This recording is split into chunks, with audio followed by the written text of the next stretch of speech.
everyone. So this is the older woman portion of this set. So I was going to talk about my menopause, which I thought would be like super relatable to this like young male audience.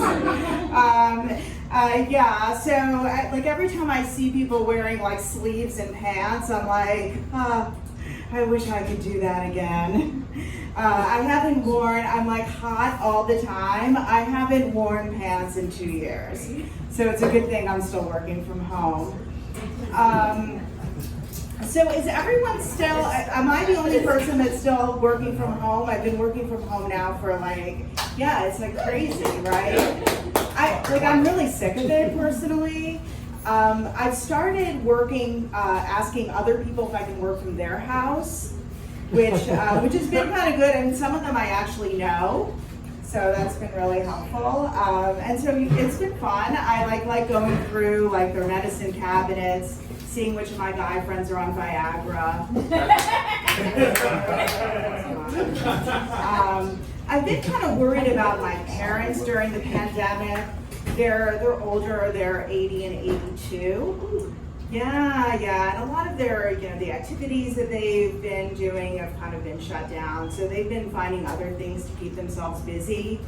Like my dad, he has this new project. He's converting all of his porn from VHS to DVD. This is totally true.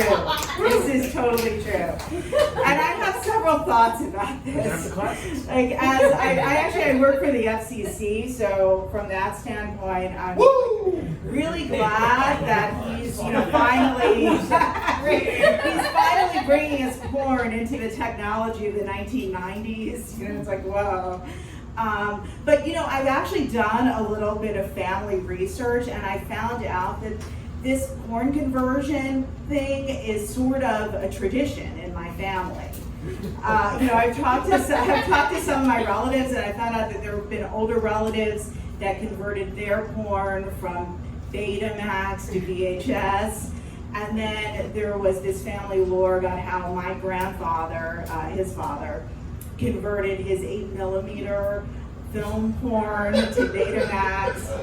And then there was also this story about how my great-grandfather, he created his own very artsy porn by secretly filming his neighbors having sex. So it's really very heartwarming.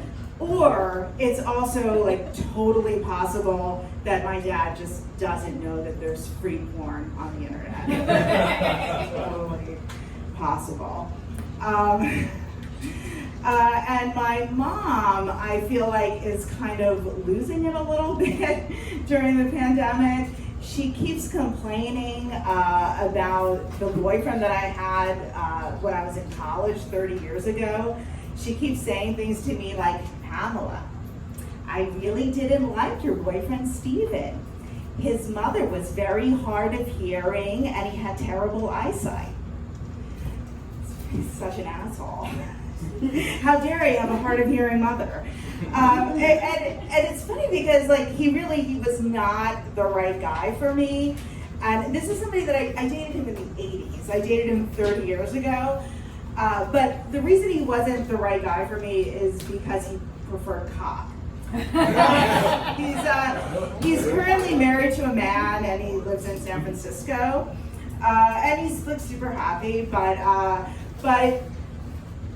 not only did I not realize that he was gay and I dated him for 6 years, it's like pretty humiliating. I actually thought that I had hit the jackpot.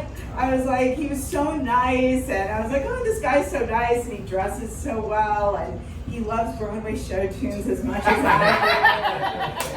I just have to try to overlook all the anal. Thank you guys. I'm Pam.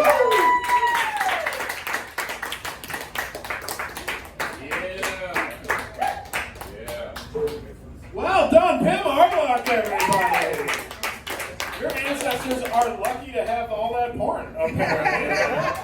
I want to trace your family history to like 1650, I'm guessing on the year, but it's like they invented the printing press. They're like, writing down all this porn by hand is taking just too much